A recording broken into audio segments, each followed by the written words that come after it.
Hello, everyone, and welcome to my den. I am Jared the Greek, the most congested cyber new type of them all. Yeah, sorry, I got 6. This episode's been delayed and what have you, but I'm going to do my best to get through this, even though I sound terrible. Also, yes, I did remember that I totally forgot to do the whole cyber new type joke in the earlier episodes, and I made up for it now. There. I'm also not wearing a Gundam shirt because I'm not feeling good, and I just want to wear comfy clothes.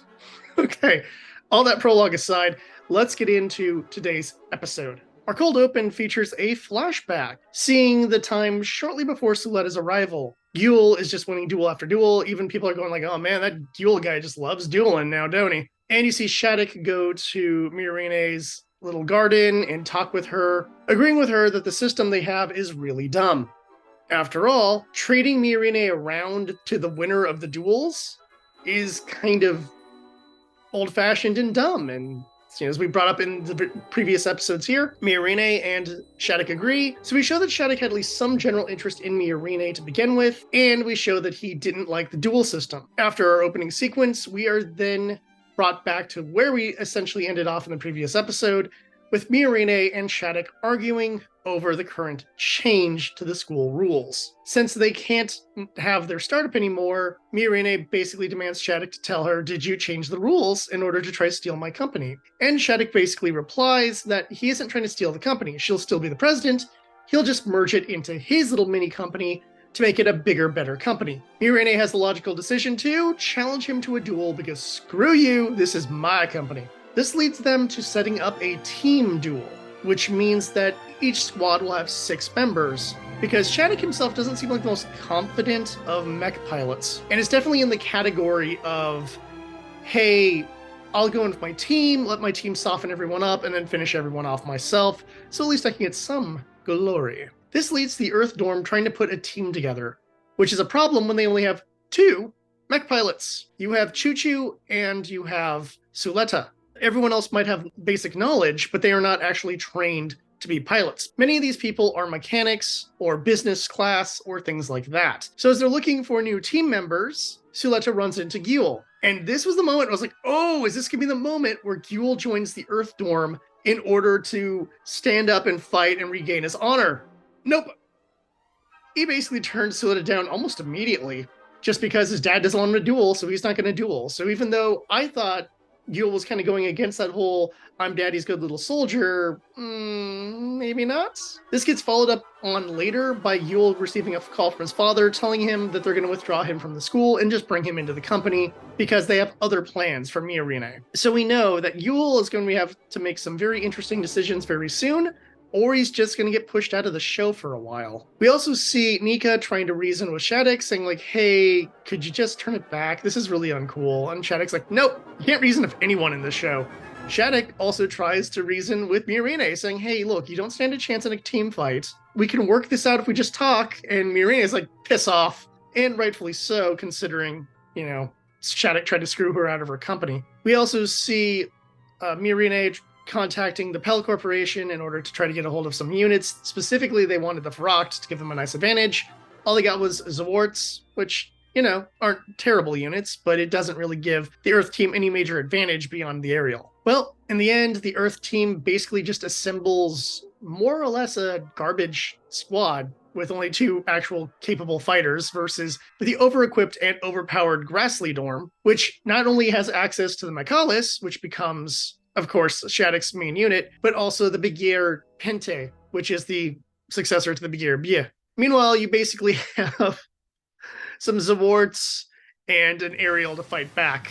And we'll get into that fight in the spoiler section, including some of the revelations we gained as well.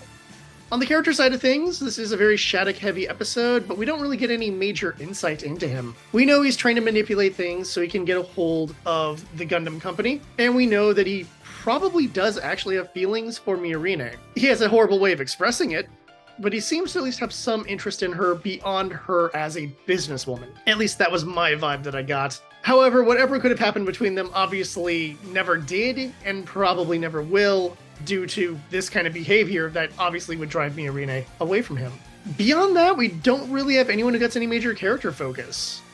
It's a lot of running around trying to make the team work, everyone trying to negotiate with each other and going nowhere. and then a huge chunk of the battle, which doesn't provide us with much either in terms of character growth. What I will say is that we do get a little bit of information on the girls of the Grassley dorm. I'm sure we might learn more about later, but honestly, they were so bland to me. The only one I remember is Renee, because there's a whole load of people like cheering for her, because I guess she's very popular on campus. And someone else had the last name Piano, and I thought that was amusing. But for the most part, I really can't tell the difference between any of these women. They all just kind of blur into just Shaddiq's angels. I don't know what else to call them. And I don't know how much of a role they'll really have going forward in the story, unless the Grassley dorm continues to cause problems for the Earth dorm, or they become a squadron later on in the story. On the aesthetic side of things, we have some mechs to talk about. The Michaelis. I was looking forward to this. This one had its kit revealed quite some time ago, so when it was mentioned in show, I was like, oh, okay, we finally get to see this. And it's basically a slimmer version of the Brigadier Bieu with a nice white paint job. It looks pretty cool. It seems to have an internalized version of those pods that create the anti-gun field, has a decent loadout of really powerful weapons, but you also have the problem of having the pilot of it essentially not wanting to take damage, using his team to prevent him from losing. You also get some glances on the Brigadier Pinta, which is okay. It has that leg problem a lot of the units in which from Mercury has, where I'm like, those legs would not be able to hold that unit. Now, if it was in space, this would be less of a conversation, but they're on a planet. And even if the gravity is a little bit less, if they're on the moon or on an asteroid or whatever they're on, fine, but I still feel like these things would fall ass over tea kettle, which is one of the key problems with a lot of the designs in this series. Overall, it's an okay episode.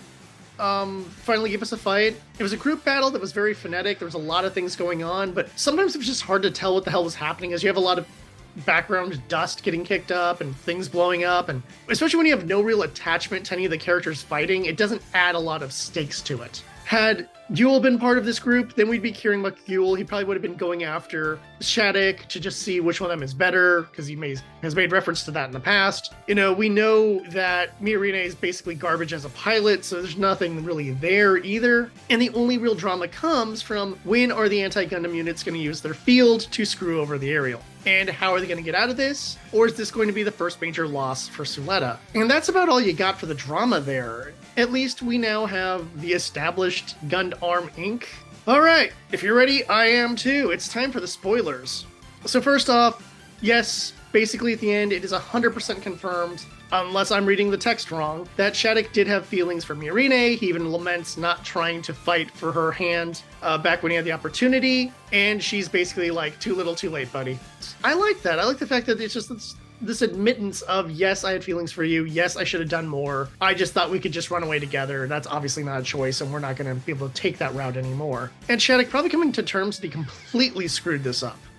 Then we have the duel. The duel in and of itself was fine. Like, I saw Curb Stomp coming just because I'm like, well, none of these guys can fight that well. I think they screwed it up when making this duel.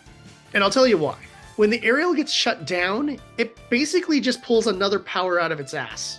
And I hate that. You can't just keep pulling powers out of its ass. You do get some cutaways during the fight, showing reactions of different people watching this because it's being broadcast to everyone. Even though she has no lines of dialogue, you do see Lady Prospera, and she seems very calm about everything, which should have given me the indication that there is an anti-guns field system, but it just seems to come out of nowhere, and then just Ariel's just eyes just light up, and it's like, oh, we're just gonna keep fighting. It reminds me of those moments when Mikazuki talks to Barbatos, and they have that like connection of each other, and Mikazuki gives up more of himself in order to allow Barbatos to be more powerful, except for the fact that we have a main character that has zero consequence for unlocking new powers. And it's getting a little bit on that Mary Sue vibe there. I hate to say it, but I'm going to say it. I'm getting a little bit of that vibe. I'm not liking it. Other than that, she gets to then fight again with these units when they're not using their fields, and Shaddiq calls them away so that he can kind of move in. Now, whether he's moving in to go for the glory or he was trying to protect his own allies, hard to say, but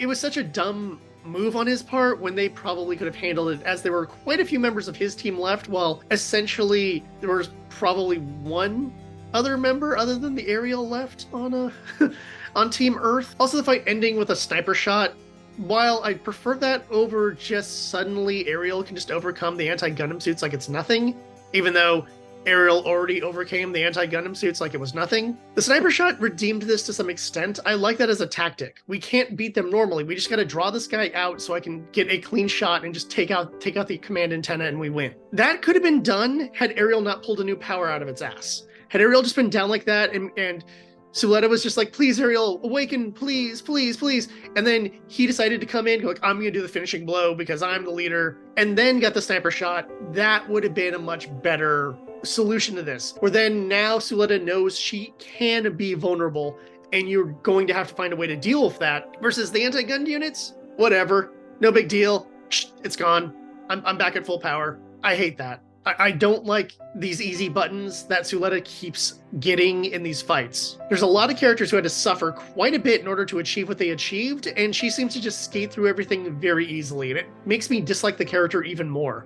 Outside of a little bit of heartache that she's had with Elon, and by the way, she still believes that Elon is still out there and will return to the school eventually. So she doesn't even have a full heartache there other than being stood up for a date. I'm growing to hate Suletta, and it's not even Suletta's fault. She's a boring cinnamon roll, but when they give her the easy button to get through everything, when you look at what everyone else had to go through, what they had to suffer through, you look at Mikazuki, you look at Amuro, you look at Camille, you look at Hiro Yui. And yes, he had to suffer to get to where he was, even though we didn't get that backstory until Endless Waltz, we knew there were some issues with this guy. He had to suffer through stuff in order to get his upgrades. The Wing Zero nearly drove him mad. Like, you have points there where the character, even for as much of a Gary Stu as Hiro is, still had to suffer through stuff. I'm getting Kira Yamato vibes here in terms of like my Mary Sue status for this character. Where like it didn't matter what odds Kira was up against, he was always better than everybody, even though he had less experience than anyone he was going up against. And that, you know, the suit could be blown up and he could just has like a bandage around his head and he gets an upgrade immediately. A lot of reasons to hate Kira, and unfortunately I feel like Suletta is going down that direction, and I hate it. I don't want to see Suletta go down this direction. Let her suffer, let her grow, let her become a better character. Stop giving the Ariel superpowers it pulls out of its ass. I know I'm not supposed to be yelling because yesterday I had a super bad sore throat and I barely am able to get myself to have enough energy to do this, and I'm gonna just strain myself so hard I'm gonna pass out. I just don't So I'm gonna just wrap this up real quick. Until next time, please like and subscribe. My voice is about to fail, so hopefully I'll be healthy next week, and I'll see you at the tavern.